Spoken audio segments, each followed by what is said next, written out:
Hello friend, electrical life में आप सभी का स्वागत है। फ्रेंड्स, हम डिस्कस करेंगे दी प्लेटफॉर्म बुक का सॉल्यूशन जो कि बेसिक इलेक्ट्रिकल का है और इसमें हमने क्वेश्चन नंबर 80 तक का सॉल्यूशन देख रखा था। उसके आगे के क्वेश्चनों का सॉल्यूशन हम देखेंगे, यानी 81 से आगे जितने भी क्वेश्चन हो सकते हैं उनका सॉल्यूशन हम करेंगे। तो एक एक क्वेश्चन बहुत इंपॉर्टेंट है यूपीपीसीएल TG2 के लिए, यूपी TG2 के लिए, टेक्निकल हेल्पर, इलेक्ट्रीशियन सब के लिए बहुत ही इंपॉर्टेंट है। तो आप प्लीज़ वीडियो को पूरा देखिए और आपको एडवांटेज हो तो प्लीज़ लाइक कीजिएगा और शेयर जरूर कीजिएगा। चलिए, तो हमारा पहला क्वेश्चन है कि ओम्स नियम लागू नहीं होता है में, यानी ओम का जो नियम है वह किस चीज़ पर लागू नहीं होता है। ऑप्शन क्या है? डीसी सर्किट, उच्च विद्युत प्रवाह, छोटे प्रतिरोधक, सेमीकंडक्टर। किस पर लागू नहीं होता है? देखिए, अगर बात करें ओम का नियम जो होता है वह अगर थोड़ी सी भी बेसिक आइडिया आपको है तो आपको ये पता है कि ओम का जो नियम है वह होता है V बराबर आई इंटू आर। वी बराबर आई इंटू आर, जो कि ओम का नियम है। और ओम का नियम जो है डिपेंड करता है या फिर निर्भर करता है या जिस सर्किट पे लागू होता है उसमें अगर आर है, यल है और सी है, यानी कि प्रतिरोध, प्रेरकत्व और संधारित्र, इन तीनों चीज़ जहाँ पे लगी होंगी वहाँ पे आपका ओम का नियम काम करेगा। ठीक है। अब देखिए, तो पहला क्या है? DC circuit. अब डीसी सर्किट में आपको पता है कि रेजिस्टेंस होता है यानी प्रतिरोध होता है, तो यहाँ पे ओम का नियम लागू होगा। उच्च विद्युत प्रवाह, उच्च विद्युत प्रवाह होगा तो भी ओम का नियम लागू होगा, या फिर छोटे प्रतिरोध होंगे तब भी मतलब ओम का नियम लागू होगा। लेकिन जो आपके पास सेमी कंडक्टर दिया है ऑप्शन नंबर डी में, सेमी कंडक्टर यानी अर्धचालक। अर्धचालक का मतलब होता है कि जो ना तो पूर्ण रूप से चालक है और ना ही पूर्ण रूप से अर्धचालक है, वो मतलब कुचालक है, तो उसको हम बोलते हैं सेमीकंडक्टर। सेमीकंडक्टर जो होता है बेसिकली सेमीकंडक्टर मटेरियल का बना होगा, जो उसमें आप सिलिकॉन को यूज कर सकते हो और जर्मेनियम। सबसे ज़्यादा इन्हीं दोनों का हम इस्तेमाल करते हैं सेमीकंडक्टर बनाने के लिए। तो सेमीकंडक्टर के लिए सिलिकॉन और जर्मेनियम होता है। एक चीज़ और, ओम का नियम जो मतलब लागू होता है उनका जो ये मतलब ग्राफ हम खींचते हैं, जो ये मतलब आप ग्राफ खींचते हैं वह लीनियर होता है। ठीक है, वी और आई जो होगा ये कैसा होगा? लीनियर होगा। लेकिन और किसी भी सर्किट में वी और आई का जो ग्राफ है अगर वो लीनियर नहीं होता तो वह कहेंगे कि ओम के नियम का पालन नहीं करता है। जैसे सेमीकंडक्टर, सेमीकंडक्टर का जब हम ग्राफ खींचते हैं तो लीनियर नहीं होता, इसलिए हम इसको बोलते हैं कि सेमीकंडक्टर के ऊपर ओम का नियम लागू नहीं होता है। चलिए, अगला क्वेश्चन देखते हैं। अगला क्वेश्चन है कि अगर दो प्रतिरोधक समानांतर में जोड़े जाएं तब तुलनात्मक प्रतिरोध की मात्रा होगी। ऑप्शन क्या है कि प्रत्येक प्रतिरोध से अधिक, प्रत्येक प्रतिरोध से कम, प्रत्येक प्रतिरोध पर निर्भर, इनमें से कोई नहीं। अब ध्यान से समझिए मैं क्या कहना चाह रहा हूँ कि अगर दो प्रतिरोध हैं समानांतर में जोड़े गए हैं तब तुलनात्मक प्रतिरोध की मात्रा होगी। अब देखिए, दो प्रतिरोध हैं, उसका मान नहीं दिया कि कितने कितने का है। मान लीजिए कि एक आर का है, दूसरा भी कितने का है? आर का ही है। ठीक है, दो प्रतिरोध हैं, दोनों कैसे जोड़े गए हैं? समांतर में जोड़े गए हैं। मैंने इन्हें क्या किया? समांतर में जोड़ दिया, समांतर में जोड़ दिया। अब पूछ रहा है कि आपको इसका इक्विवेलेंट बताना है, यानी आर इक्विवेलेंट। ठीक है, तो दो प्रतिरोध के लिए जब हम निकालते हैं तो आर गुणे R upon R plus R, यही लगाते हैं। तो जैसे ही आप लगाओगे तो ये हो जाएगा R by two, R by two. ठीक है, अब इसका मतलब है कि जो आर बाई टू आया यह इससे भी कम है और इससे दोनों से कम है। इसका मतलब है कि क्वेश्चन के हिसाब से अगर आप देखो तो अगर दो प्रतिरोध समांतर में जोड़े जाएं तब तुलनात्मक प्रतिरोध की जो मात्रा होगी प्रत्येक प्रतिरोध से कम होगी। प्रत्येक प्रतिरोध से क्या होगी? कम होगी। अब चाहे वो वैल्यू कोई भी आप रख ले लो, 8 ले लो, 5 ले लो, 2 ले लो, 4 ले लो, 10 ले लो, 20 ले लो, जो भी वैल्यू लोगे हमेशा दोनों प्रतिरोध से जो वैल्यू आएगी वह क्या होगी? कम होगी। निकाल के देख लेना। और जब दोनों समांतर में जुड़े हों, अगर दोनों श्रेणी में जुड़े होंगे तो जो तुलनात्मक वैल्यू आएगी यानी तुलनात्मक प्रतिरोध की मात्रा आएगी वह दोनों रेजिस्टेंस से ज़्यादा आएगी। ये इम्पोर्टेंट पॉइंट है, इसे आप याद रखिएगा। चलिए अब देखते हैं अगला क्वेश्चन। अगला है कि संधारित्र किसमें ऊर्जा रखता है। संधारित्र की बात की गई है कि किसमें ऊर्जा को रखता है। तो पहला ऑप्शन आपका है विद्युत चुम्बकीय क्षेत्र में, चुंबकीय क्षेत्र में, विद्युत स्थैतिक क्षेत्र में, इनमें से कोई नहीं। तो देखिए संधारित्र जो है यह ऊर्जा को संचित करता है, ऊर्जा को स्टोर करता है। तो यह जो ऊर्जा को स्टोर करता है वह करता है विद्युत स्थैतिक क्षेत्र में, ठीक है, इलेक्ट्रिकल फील्ड में, ठीक है, इलेक्ट्रिकल फील्ड में क्या करता है, विद्युत को मतलब या फिर संधारित्र ऊर्जा को रखता है। उसके बाद प्रेरकत्व की बात की जाए, इंडक्टर की बात की जाए, तो इंडक्टर जो है आपका ऊर्जा जो रखता है वह किस में रखता है, मैग्नेटिक फील्ड में रखता है, यानी चुंबकीय क्षेत्र में रखता है। ये इंपॉर्टेंट है, इसे आप याद रखिएगा। चलिए अब देखते हैं अगला क्वेश्चन। अगला है इलेक्ट्रॉन वहन करता है। इलेक्ट्रॉन जो है वह क्या वहन करता है, 1 यूनिट ऋण आवेश, 1 यूनिट धन आवेश, 2 यूनिट ऋण आवेश या 2 यूनिट धन आवेश। तो देखिए ये धन आवेश तो इलेक्ट्रॉन पर होता ही नहीं है, तो ये दो ऑप्शन तो आपके वैसे ही गलत हो गए। क्यों, इलेक्ट्रॉन पे जो आवेश होता है वो कैसा होता है, ऋण आवेश होता है। अब अगर एक इलेक्ट्रॉन है तो कितना आपका मतलब कितना यूनिट आवेश उस पर होगा, तो 1 यूनिट ऋण आवेश होगा। जो इलेक्ट्रॉन आपका वहन करेगा उस पर कितना होगा, 1 यूनिट ऋण आवेश होगा। तो करेक्ट आंसर आपका फर्स्ट हो जाएगा। चलिए अब हम देखते हैं अगला क्वेश्चन। अगला क्वेश्चन है कि 1 ओम के 3 प्रतिरोधों को समांतर में जोड़ा गया है। ऐसे 3 संयोगों को श्रेणी क्रम में जोड़ा गया तब परिणामी प्रतिरोध का मान निम्न होगा। क्या होना चाहिए, ठीक है, आपको बताना है। अब देखिए क्वेश्चन क्या है कि 1 ओम के 3 प्रतिरोधों को समांतर क्रम में जोड़ा गया है। ऐसे 3 संयोगों को श्रेणी क्रम में जोड़ा गया है तब परिणामी प्रतिरोध का मान कितना होगा। क्वेश्चन को आप ध्यान से समझो। क्वेश्चन क्या कह रहा है कि पहले 3 प्रतिरोध किस में जुड़े हैं, समांतर क्रम में, और ऐसे 3 संयोग, ऐसे 3 कॉम्बिनेशन को श्रेणी क्रम में जोड़ दिया गया है।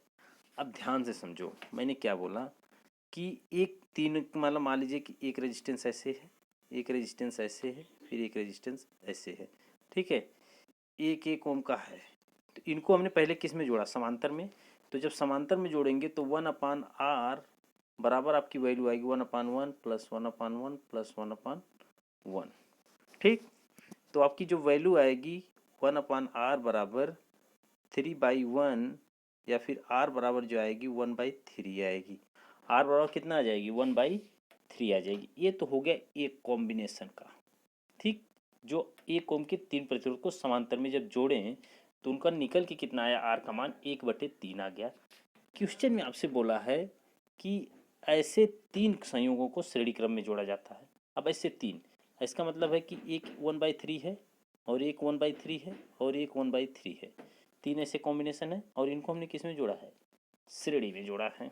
तो अगर इसे हमने श्रेणी में जोड़ा है तो r बराबर जो होगा वह r1 plus r2 plus r3, ये कॉम्बिनेशन आप लगाओ, बस आपका फाइनली आंसर निकल के आ जाएगा।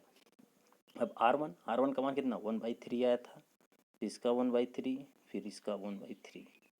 तो जैसे ही निकालेंगे तो 3/3 होगा और आंसर कितना आ जाएगा, 1 ओम आ जाएगा, 1 ओम, जो कि ऑप्शन नंबर सी में आपको दिया हुआ है, ठीक है। चलिए अब बताइए अगला क्वेश्चन। अगला क्वेश्चन है कि आपके घर में 3 बल्ब है 60 वाट के, 4 बल्ब हैं 25 वाट के तथा 3 बल्ब 40 वाट के लगे हुए हैं और ये बल्ब रोजाना 5 घंटे जलते हैं और बिजली ऊर्जा की व्यय दर जो है वो 40 पैसे प्रति यूनिट है। तो 30 दिन के एक माह में, यानी 30 दिन के एक माह में आपको कितना व्यय देना होगा, यानी एक महीने में आपको कितना व्यय देना है। 30 दिन का मान लो महीना है तो उसमें आपको कितना व्यय देना है। ध्यान से समझिए, क्वेश्चन बढ़िया है, ध्यान समझिए, ऐसे क्वेश्चन पूछे जाते हैं। देखिए आपका घर है, 3 बल्ब हैं 60 वाट के हैं, तो टोटल कितना हो गया, 60 वाट के हैं, कितने घंटे जल रहा है, 5 घंटे जल रहा है, कोई दिक्कत नहीं है।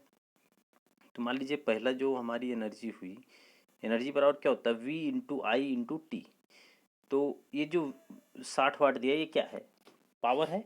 तो हम ये एनर्जी बराबर लिखते हैं P गुणे टी, ये डायरेक्टली फॉर्मूला आपको पता होना चाहिए। ठीक है, तो P का मान आपको 60 दिया है, गुणे टी आपको 5 घंटे, और कितना नंबर है 3। ठीक है, मल्टीप्लाई करेंगे तो 5 3 15, 15 6 90, 900, कितना हो जाएगा 900 वाट आवर, 900 वाट आवर हो जाएगा। चलो मैं ऐसे नहीं करता हूँ, क्योंकि ध्यान से आप समझो मेरे, थोड़ा सा आसान और बनाने के लिए, क्योंकि ऐसे फिर लंबा पड़ रहा है। तो ऐसे क्या करेंगे कि E1 बराबर हम क्या करते हैं, P गुणे टी करते हैं, P गुणे टी। अब देखिए 3 बल्ब है 60 वाट के, तो कितना हो गया 120 वाट, 120 वाट हो गया। 4 बल्ब है, इसका समझिए E2, 4 बल्ब में 25 वाट, तो कितना हो जाएगा 4 गुणे 25, कितना हो जाएगा 100 वाट, 100 वाट। और उसके बाद E3, तो 3 बल्ब है 40 वाट के, 3 गुणे 40, 3 गुणे 40, 3 चौको 12, 120 वाट हो जाएगा, 120 वाट। ठीक, ये 3 हो गए, और तीनों के तीनों कितने घंटे जल रहे हैं, 5 घंटे जल रहे हैं। तो मैंने डायरेक्टली इनको जोड़ के बना देता हूँ। ठीक है, 3 छक 18 होगा, ये 180 होगा, सॉरी। ठीक है, तो 180, ये 20, 200, 300, 400। तो टोटल जो आपकी एनर्जी निकल के आई ई बराबर, वह आई 400 वाट। कितना आई 400 वाट, गुणे कितने घंटे जल रहा है, 5 घंटे जल रहा है, तो 5 चौक को 20, यानी 2000 वाट आवर आपका क्या आ गया, यह आ गई एनर्जी। अब आप इसको किसी भी तरीके से निकाल सकते थे कि E1 बराबर, जैसे आप करते E1 बराबर 3 गुणे 60 गुणे 5, कितना हो रहा था, 5 3 15 छक्का 90, 900 हो रहा था। ठीक, E2 निकालते तो 2500 500 हो जाता। ठीक है, E3 आप निकालते तो 3 चौक को 12, 120, 12 पचास 60, 600। ठीक, 600। तो फिर भी आप जोड़ते तब भी आपका कितना आता, 2000 ही आता, 2000 वाट आवर आता। देखो आवर क्यों मैंने लिखा, क्योंकि ये जो ये दिया है सबके सब वाट में दिया है, और घंटे को मैंने किस में लिख दिया, आवर में लिख दिया। तो आपकी जो टोटल एनर्जी निकल के आई, वो एनर्जी निकल के आई 2000 वाट आवर। अगर आप इसको यूनिट में कन्वर्ट करना चाहो, तो एक यूनिट बराबर, आपको अगर पता है कि एक यूनिट बराबर क्या होता है, तो एक यूनिट बराबर होता है 1 किलो वाट आवर। अब वाट आवर तो दिया है, लेकिन किलो में बदलना है, तो मैंने आपको कई बार बताया है कि किलो में बदलने के लिए क्या करते हैं, 1000 से भाग कर देते हैं। तो 1000 से भाग करो, तो ई बराबर जो होगा वह होगा 2000 किलो वाट आवर बटे 1000।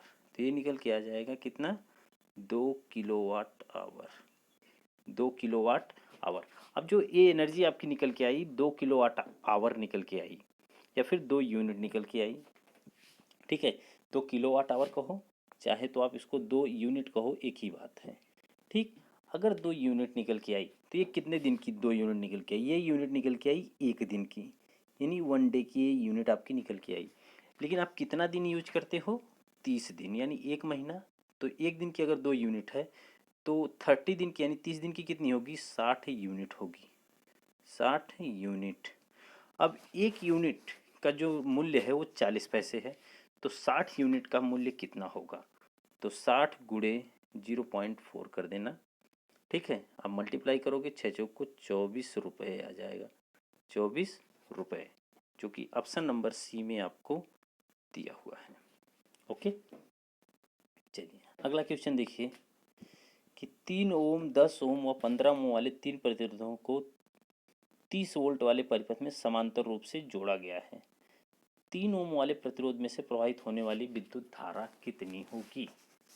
चलिए तो ध्यान से देखिए कि एक रेजिस्टेंस ऐसे मान लीजिए है, दूसरा रेजिस्टेंस मैंने यूं कनेक्ट किया, तीसरा रेजिस्टेंस मैंने यूं कनेक्ट किया, और उसके बाद इसमें जो हमने वोल्टेज लगाई वह 30 वोल्ट का लगाया है, 30 वोल्ट हमने इसमें लगाया है, 30 वोल्ट।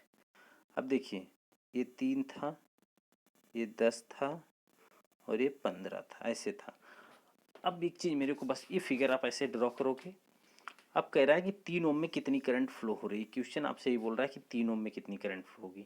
अब देखो 3 ओम में अगर करंट आपको फ्लो करवाना है, ठीक, 3 ओम में अगर आपको करंट फ्लो करवाना है, तो इसका रीज़न क्या है और इसको हम करेंगे कैसे, ध्यान से आप समझिए कि जब भी सर्किट कोई समांतर में जुड़ी होती है तो जितना वोल्टेज सोर्स वोल्टेज होता है, जैसे ये जो सप्लाई वोल्टेज है, यह सभी टर्मिनल पे सेम होता है। यानी यहाँ पे भी आपको कितना मिलेगा, 30 वोल्ट ही मिलेगा, यहाँ पे भी आपको 30 मिलेगा, यहाँ पे आपको 30 मिलेगा।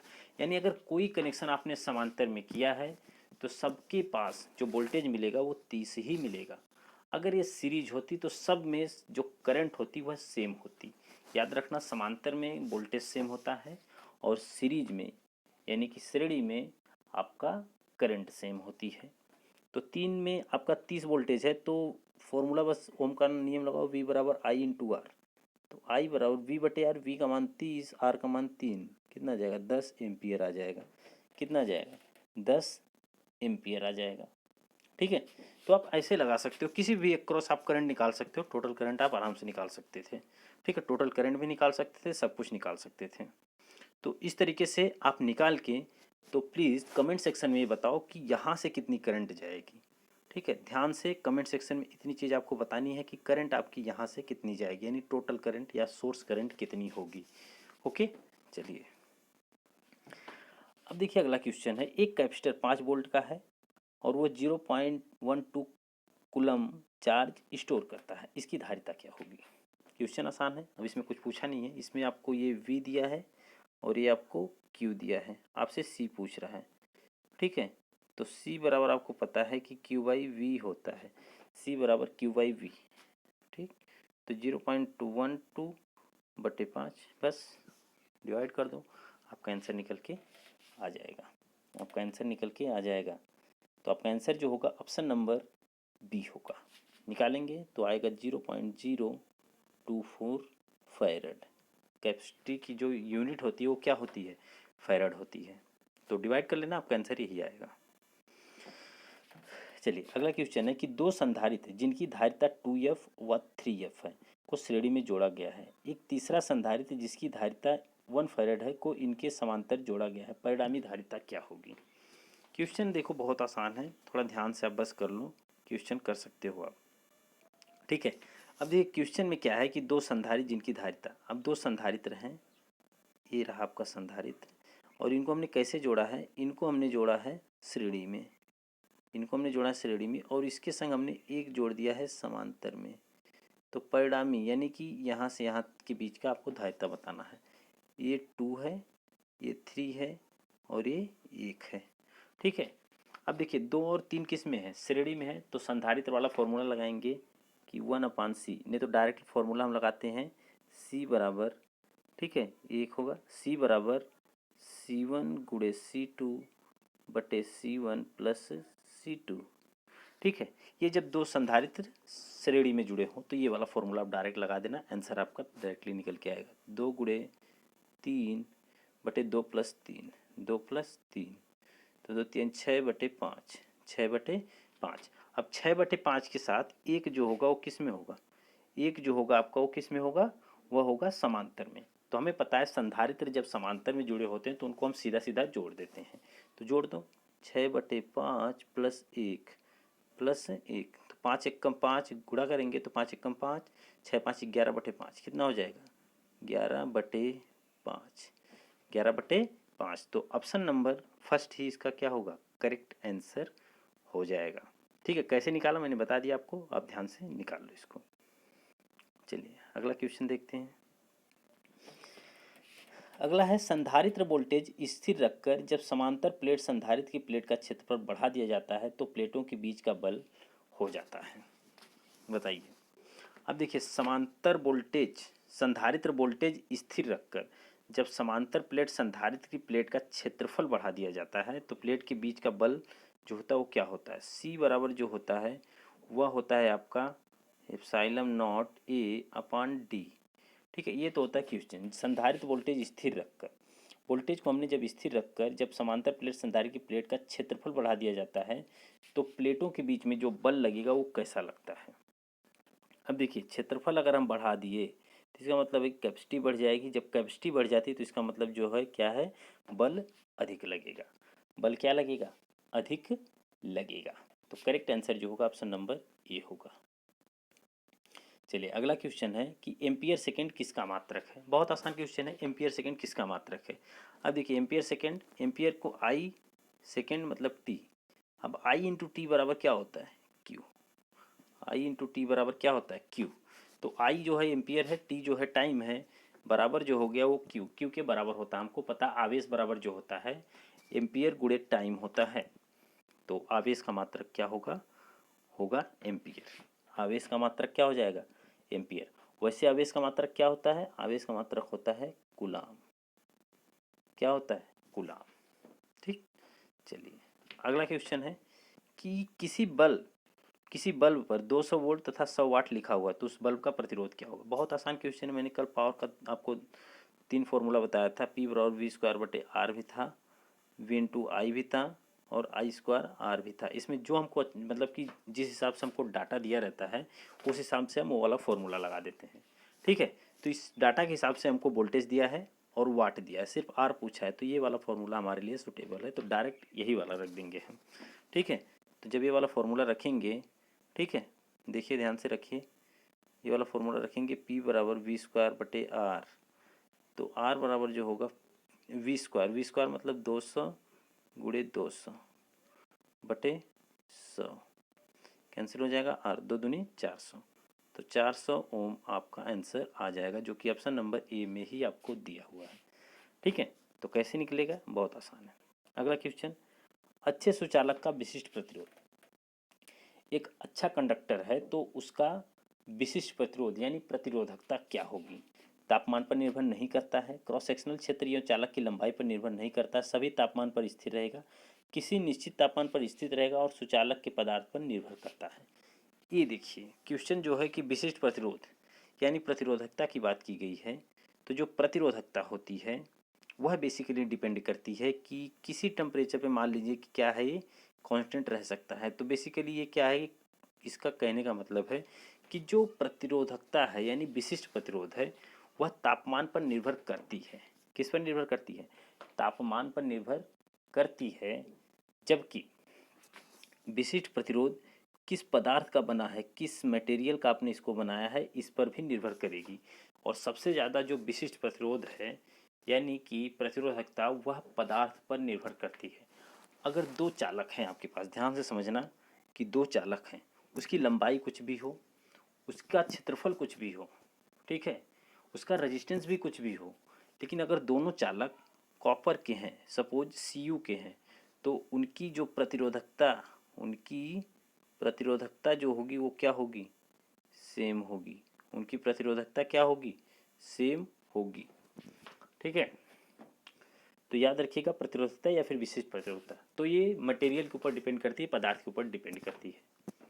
चलिए अगला क्वेश्चन, यदि दो चालक एक ही दिशा में धारा ले जा रहे हैं तो, अब दो चालक एक ही दिशा में धारा ले जा रहे हैं तो क्या होगा।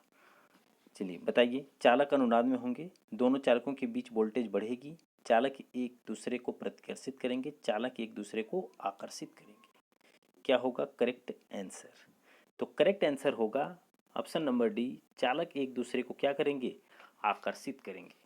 ठीक है, जब भी आप समझो कि दो चालक एक ही दिशा में धारा ले जाएंगे, सपोज जैसे ये दो चालक हैं और दोनों में धारा की जो दिशा है वो ऊपर की तरफ है, ठीक, तो जब ऐसे होगा तो उस कंडीशन में जो होगा इन दोनों के बीच में कैसा बल लगेगा, आकर्षण वाला बल लगेगा।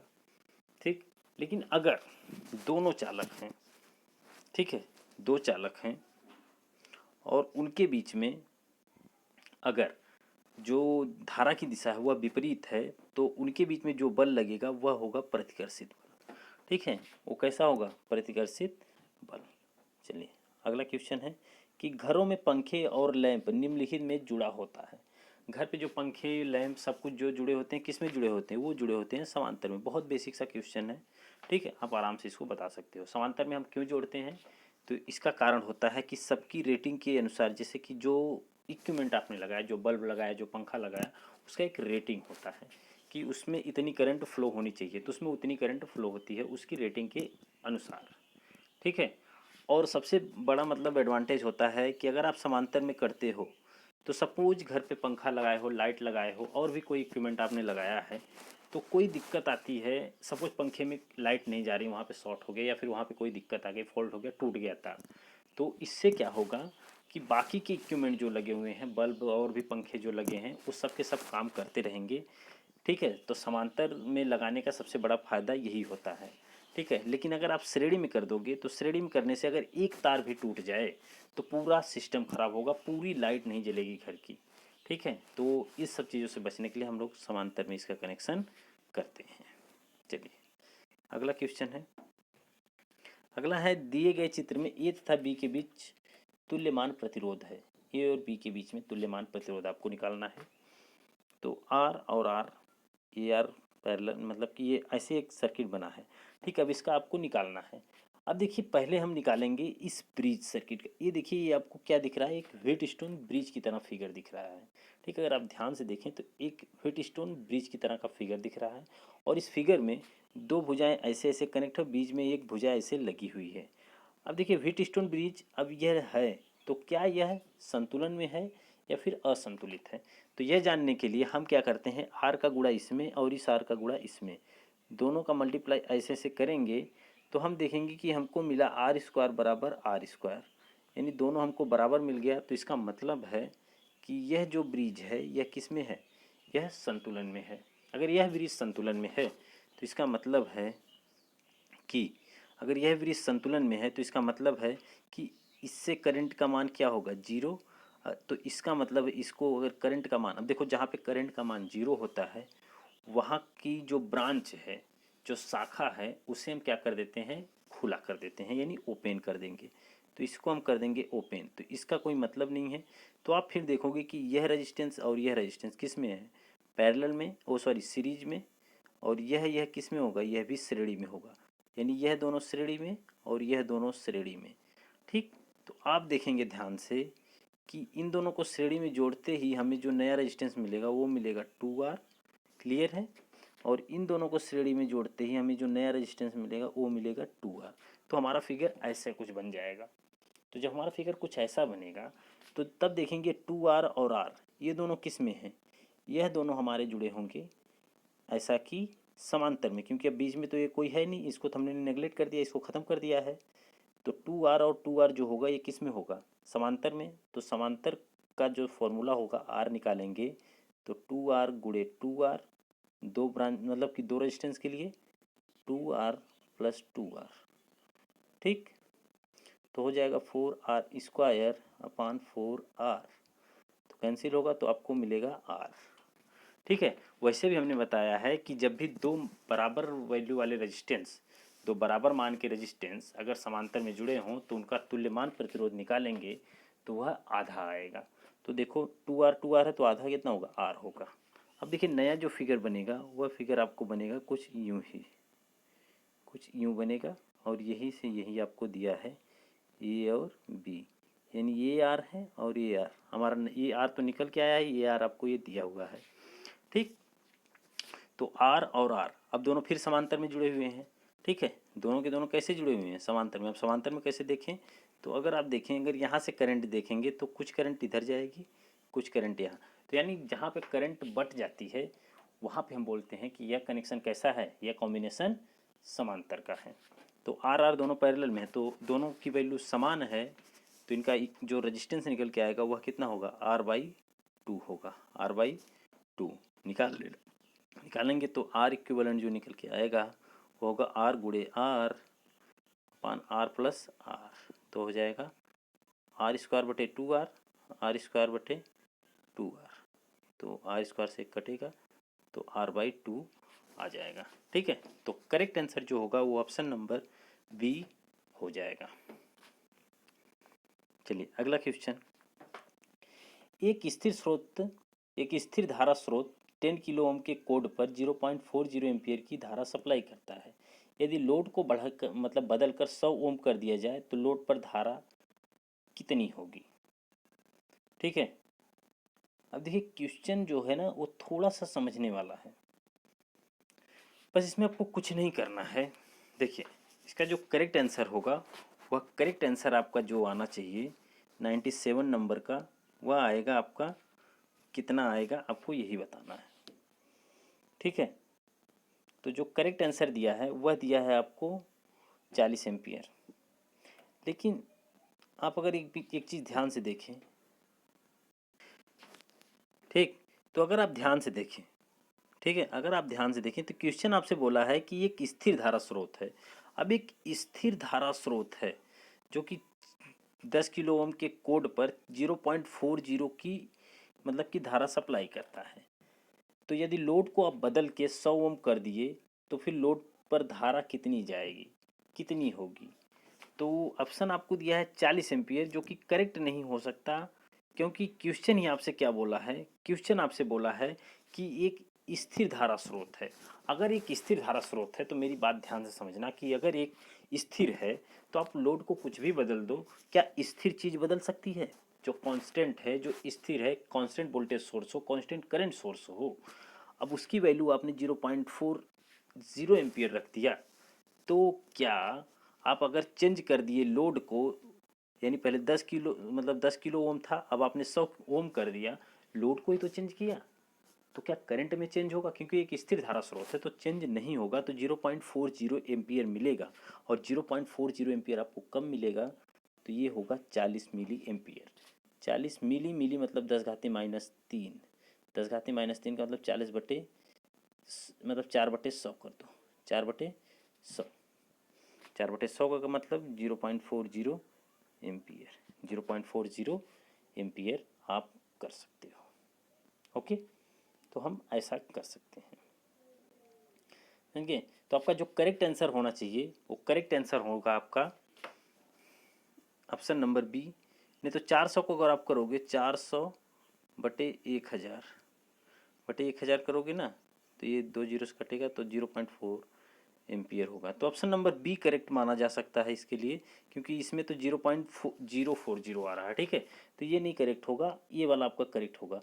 तो इसमें थोड़ा सा समझने की बात क्या है कि इसमें ऑप्शन थोड़ा सा घुमा के दिया है। ठीक है, अब इसमें क्या किया है कि ये 40 एम्पियर है, कैसे मान लिया है देखिए कि 10 किलो ओम के कोड पर। अब देखो इसको लगाया है 10 किलो ओम का मतलब कि 10⁻³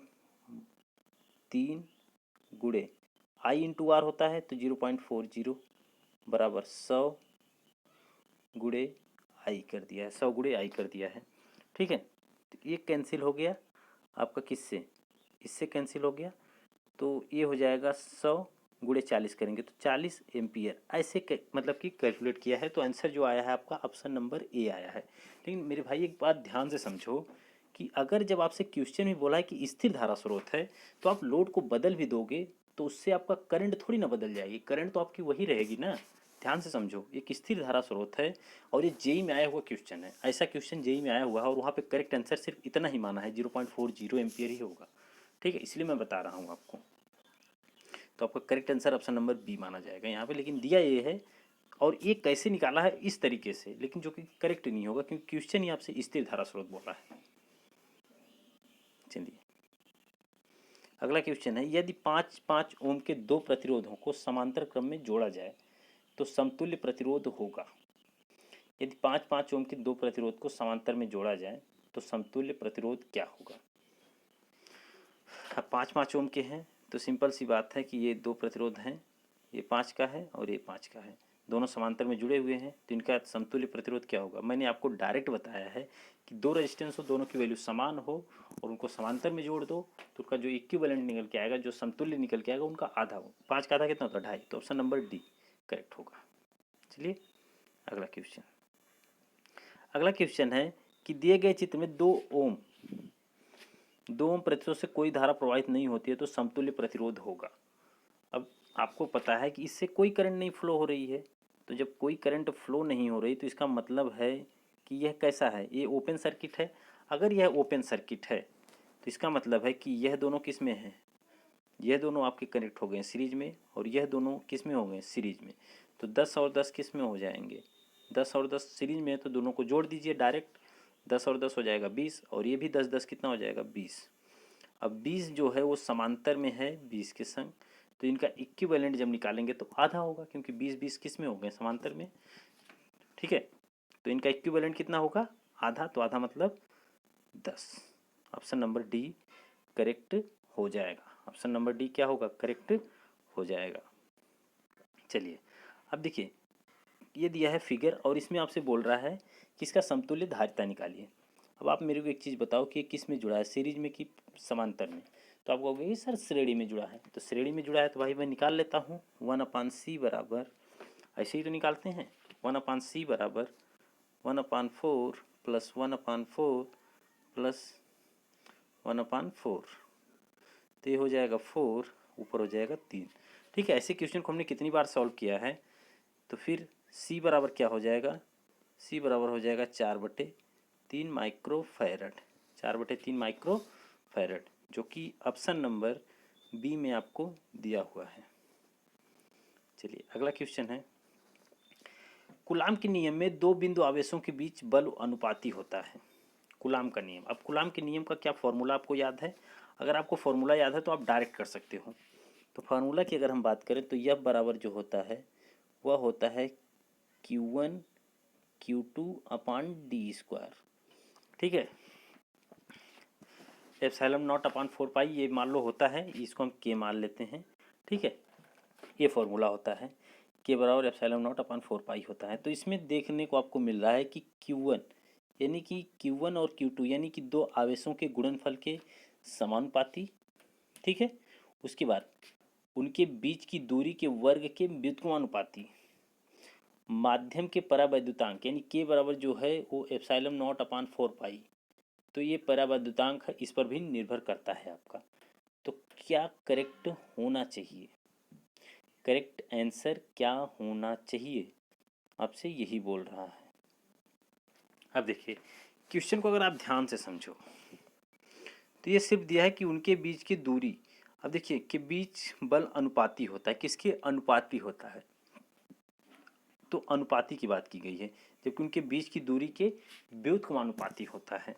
ठीक है, और आवेशों के गुणनफल के समानुपाती होता है, तो ये करेक्ट है। तो इसलिए आपका जो करेक्ट आंसर होगा वो ऑप्शन नंबर डी यानी केवल दूसरा आपका सही है, केवल दूसरा ही आपका क्या है, सही है। ठीक है, तो दूसरा केवल क्या है आपका सही है। चलिए अगला क्वेश्चन, अगला है किसी धातु के तार में विद्युत का प्रवाह होता है। अब कोई धातु का तार है तो उसमें विद्युत का प्रवाह होता है किसके कारण, इलेक्ट्रॉन के कारण, प्रोटॉन के कारण, आयन के कारण, या फिर इन सभी के कारण। अब धातु का तार है तो वहाँ पे जो करंट का फ्लो होगा, इलेक्ट्रॉन का फ्लो होगा, वह केवल और केवल किसमें, किसके कारण होता है, इलेक्ट्रॉन के कारण होता है। किसके कारण होता है, इलेक्ट्रॉन के कारण। जबकि गैस की अगर हम बात करें या फिर कोई मतलब कि द्रव में जो करंट का फ्लो करवाते हैं तो वहाँ पे इलेक्ट्रॉन तो होता ही होता है, साथ में आयन के कारण भी करंट का फ्लो होता है। तो ये चीज़ आपको याद रखना है। चलिए अगला क्वेश्चन, एक विद्युत तापक 1 मिनट में 320 जूल एक 4 ओम प्रतिरोध को आपूर्ति करता है, तब ए में स्थिर धारा प्रवाह होगा। अब ये जूल, जूल जो दिया है आपको एनर्जी दिया है कितने मिनट में, 1 मिनट में, प्रतिरोध का मान आपको 4 दिया है। तो हमें पता है कि E बराबर जो होता है V/I/T होता है, ये फॉर्मूला हमें पता है। उसके बाद अगर हम बात करें तो E बराबर जो हमको पता है वह होता है I²R/T, I²R/T, या फिर E बराबर हमारे पास होता है V²R/T, V²R अपान मतलब इंटू टी। इसमें आपको सुटेबल कौन सा फॉर्मूला लग रहा है, सुटेबल लग रहा है कि आपको 1 मिनट यानी टाइम पता है, एनर्जी पता है और रेजिस्टेंस पता है, तो करंट ही पूछ रहा है I²। तो आपके लिए सबसे सुटेबल फार्मूला ए वाला है और यही वाला हम लगाएंगे। तो E बराबर जो होगा वो होगा I²R/T, तो I² बराबर जो होगा E/R/T। अब E का मान जो दिया है वो दिया है 320 जूल और R का मान दिया है 4 गुणे T का मान जो दिया 1 मिनट मतलब 60 सेकेंड, ये 0 से 0 कैंसिल हो जाएगा, 4/32 8, तो 8/6, 8/6 डिवाइड करेंगे, 6 कम 6 बचेगा 2, 6 त्रिक 18, 6 त्रिक देखिए 6 कम 6, 6 त्रिक 18, तो जो करेक्ट आंसर आपका 1.3 के आसपास आना चाहिए। ठीक है, 1.3 के आसपास आना चाहिए, तो वो दिया नहीं है, तो आपका जो करेक्ट आंसर है वो आपका होगा option number A, option number A, यानी कि यही आपका दिया 1.2 के आसपास, यानी उसी के आसपास यही दिया है, तो ये करेक्ट आंसर हो जाएगा। चलिए अगला क्वेश्चन है। अगला है कि नीचे दिए गए परिपथ में धारा का मान होगा। अब ये परिपथ है और इसमें धारा का मान पूछा जा रहा है।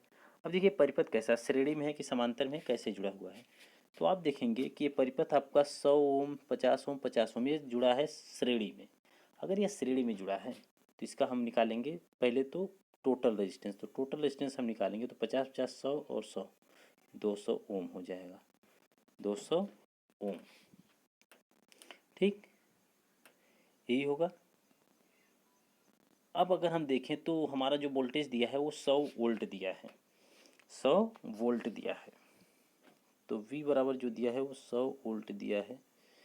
तो आपका धारा पूछ रहा है, टोटल धारा क्या होगी। अब देखिए कनेक्शन जो है ये कैसा है, ये आपका श्रेणी में ही है। तो अब देखिए ये, अब इसमें थोड़ा सा डाउट है कि ये कितना कितना दिया है। ठीक है, कि 10 ओम, 5 ओम ऐसे दिया है, कि कितना दिया है कि 100 ओम फिर 50 50 ओम दिया है। थोड़ा सा लिखने में मतलब कि शो नहीं हो रहा है कि करेक्ट क्या होना चाहिए। ठीक है, तो मेरे हिसाब से ये 10 ओम दिया है और ये 5 ओम दिया है। ठीक है, तो 10 ओम और 5 ओम, तो आर बराबर जो होगा 10 5 15 5 20, तो 20 ओम हो जाएगा। ठीक है, उसके बाद V आपको दिया है 100, तो I बराबर होता है V बटे R। तो V का मान है 100 बटे 20 बराबर हो जाएगा 5 एम्पियर। करंट कितनी होगी, 5 एम्पियर। तो ऑप्शन नंबर बी में आपको दिया है। देखो ऐसे सवाल जो है बहुत आसान है, आप कठिन तरीके से इसको सॉल्व मत करो, बहुत आसान है, आप ऐसे सॉल्व कर सकते हो। चलिए अगला क्वेश्चन है कि नीचे नीचे के चित्रानुसार धारा आई है। अब देखिए, अब क्वेश्चन को आप ध्यान से समझिए। मैंने अभी कल आपको बताया था ये प्रीवियस वीडियो में, कि उसमें आप देखेंगे कि ये जो 9 एम्पियर की करंट है यह यहाँ से यहाँ जा रही है, फिर आई जो है बाहर जा रही है और 3 एम्पियर भी बाहर जा रही है, लेकिन 6 एम्पियर जो है इसके पास आ रही है। तो 9 एम्पियर और 6 एम्पियर इसके पास आ रही है, 3 एम्पियर और आई ये दोनों इससे दूर जा रही हैं। तो ऐसे क्वेश्चन को हम सॉल्व कैसे करेंगे, इसके लिए मैंने आपको बताया था कि जो करंट यानी इस पॉइंट के पास आएगी उनको एक साथ जोड़ लो, और जो इनसे दूर जाएंगी उनको एक साथ जोड़ लो। तो 9 एम्पियर और 6 एम्पियर को हम जोड़ेंगे तो हमारा होगा 15 बराबर आई प्लस 3 कितना होगा, आई प्लस 3 ऐसे लिखेंगे। तो आई बराबर कितना हो जाएगा, 3 जाएगा उधर माइनस, तो 15 में से 3 जाएगा, हो जाएगा 12 एम्पियर। तो आई की जो वैल्यू होगी वो कितना होगी, 12 एम्पियर होगी, 12 एम्पियर। तो 5 का जो करेक्ट आंसर होगा वह correct answer option number D होना चाहिए। 5 का जो करेक्ट आंसर होना का वो ऑप्शन नंबर डी होना चाहिए, कि कितना होगा, 12 एम्पियर होगा। ठीक है, चलिए अगला क्वेश्चन। अगला है कि एक स्थिर विद्युत आवेश उत्पन्न करता है। क्वेश्चन क्या है कि एक स्थिर विद्युत आवेश, अब एक स्थिर विद्युत आवेश है, आवेश जो है वो कैसा है, स्थिर है और वह घूम नहीं रहा है, तो वह केवल और केवल क्या करेगा, विद्युतीय क्षेत्र उत्पन्न करेगा। ध्यान से समझना कि वह केवल और केवल क्या उत्पन्न करेगा, विद्युतीय क्षेत्र उत्पन्न करेगा। लेकिन अगर आवेश आपका स्थिर ना होके घूम रहा होता, ठीक है, घूम रहा होता, तो उस कंडीशन में वह चुंबकीय और विद्युतीय दोनों क्षेत्र उत्पन्न करता। ठीक है, यानी इलेक्ट्रिकल तथा मैग्नेटिक फील्ड दोनों उत्पन्न करता है जब चार्ज आपका क्या होता है, घूमता है, आवेश आपका क्या होता है, घूमता है। तो ठीक है, लेकिन स्थिर रहता है तो केवल और केवल कौन सा गुण पाया जाता है, विद्युतीय गुण पाया जाता है। चलिए अगला क्वेश्चन। अगला है परिपथ का गुण जो विद्युतीय ऊर्जा को ताप में बदलता है कहलाता है। अब देखिए परिपथ का वो कौन सा गुण है जो विद्युतीय ऊर्जा को ताप में बदल देता है, उसे हम क्या कहते हैं, प्रतिरोध, धारा, उल्टता, विद्युत वाहक बल, क्या कहते हैं। Question number 7। तो प्रतिरोध, जो इसका करेक्ट आंसर है वो क्या है, प्रतिरोध।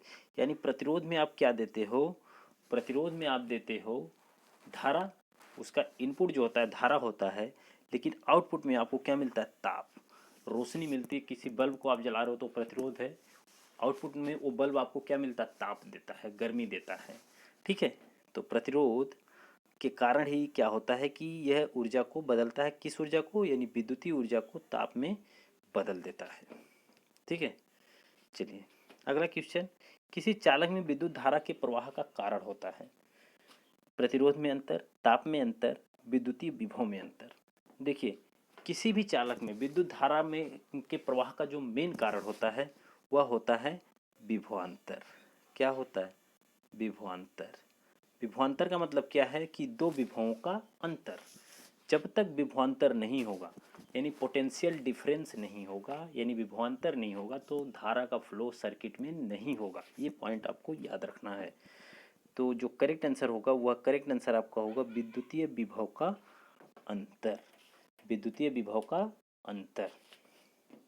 चलिए अगला क्वेश्चन है कि चालक के नेटवर्क में धारा के प्रवाह समझने हेतु व्यवहार किए जाते हैं। यानी कि चालक के नेटवर्क में धारा के प्रवाह समझने हेतु व्यवहार किए जाते हैं ओम का नियम, किरचॉफ का नियम, फैराडे का नियम या फिर जूल का नियम। तो करेक्ट आंसर आपका क्या होगा? तो चालक के नेटवर्क में धारा के प्रवाह समझने हेतु व्यवहार किए जाते हैं किरचॉफ के नियम से। किसके नियम से? किरचॉफ के नियम से हम करते हैं। चलिए अगला क्वेश्चन, अगला है कि धातु का ताप बढ़ाने से उसका प्रतिरोध क्या होगा। अब देखिए एक धातु की बात की गई, एक मेटल की बात की जाती है, तो उसका जो टेम्परेचर कॉफिशिएंट यानी तापमान गुणांक होता है वह आपका होता है धनात्मक। वह क्या होता है? धनात्मक। अब धनात्मक ताप गुणांक होने का मतलब क्या होता है कि अगर आप ताप यानी टेम्परेचर अगर आप बढ़ाओगे तो प्रतिरोध यानी आर बढ़ेगा। ठीक है, टेम्परेचर बढ़ाओगे तो आर जो होगा वह क्या होगा? बढ़ता है। एक चालक की बात अगर करते हैं, एक धातु की बात करते हैं, तो उसमें तापमान बढ़ाने से प्रतिरोध बढ़ता है। क्यों बढ़ता है? क्योंकि उसका जो टेम्परेचर कोफिशिएंट तापमान गुणांक होता है वो होता है धनात्मक। लेकिन अगर एक सेमीकंडक्टर यानी अर्धचालक की बात की जाए तो उसमें अगर आप टेम्परेचर यानी कि ताप बढ़ाओगे तो रेजिस्टेंस जो होगा वो क्या होगा? घटेगा। रेजिस्टेंस क्या होगा? घट जाएगा। ठीक है, तो याद रखना ये पॉइंट बहुत ही इम्पोर्टेंट है। तो आपका करेक्ट आंसर जो होगा वो ऑप्शन नंबर ए हो जाएगा। तो आज के लिए हम इतने क्वेश्चन पर ब्रेक करते हैं। नेक्स्ट वीडियो में हम फिर मिलेंगे ऐसे ही क्वेश्चनों को लेकर। आप चैनल पर नए हैं तो प्लीज़ सब्सक्राइब कीजिए। प्लेटफॉर्म बुक का सॉल्यूशन हम पूरा का पूरा करवाएंगे, आपको बहुत ही मज़ा होगा। यूपीपीसीएल TG2 में जो सिलेक्शन के लिए आपके लिए बहुत ही बेनिफिट होने वाला, बहुत ही एडवांटेज होने वाला है। ठीक है, ओके।